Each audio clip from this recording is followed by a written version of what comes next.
Hello all, మొన్నైతే నేను ఆస్ట్రేలియాలో కీమార్ట్లో part 1 అని పెట్టాను కదా, ఇది పార్ట్ 2 కంటిన్యూషన్. ఇది వచ్చేసి దాని ఎదురుగా ఉంటుందన్నమాట ఈ షాప్, బెస్ట్ అండ్ లెస్ అని. అక్కడైతే షాపింగ్ చేయడానికి వచ్చేసాము. ఇక్కడ కిడ్స్ వేర్ అయితే నాకు చాలా బాగా నచ్చింది. సో కిడ్స్వి మేమైతే కొన్ని తీసుకున్నాము. నేను ఏదైతే తీసుకుంటానో అనిపించుంటుందో నాకు ఒకసారి కామెంట్ చేయండి. ఆఫ్టర్ షాపింగ్ మనం ఫుడ్ తినకుండా ఇంటికి వెళ్తే బాగుంటుందా? సో అందుకే మేమైతే హంగ్రీ జాక్స్కి వచ్చేసాం.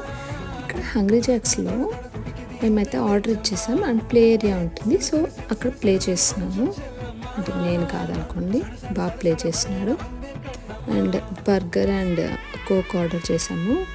అండ్ మేము ఇంకా ఆర్డర్ పిక్ చేసుకొని వెళ్ళిపోవడమే. ఎవరైనా ఇలాగా బర్గర్ తింటారేమో మీరు నాకు కామెంట్లో పిన్ చేయండి. ఓన్లీ చికెన్ ప్యాటీని ఇలా బయటకు తీసి తింటారా? Thank you for watching us.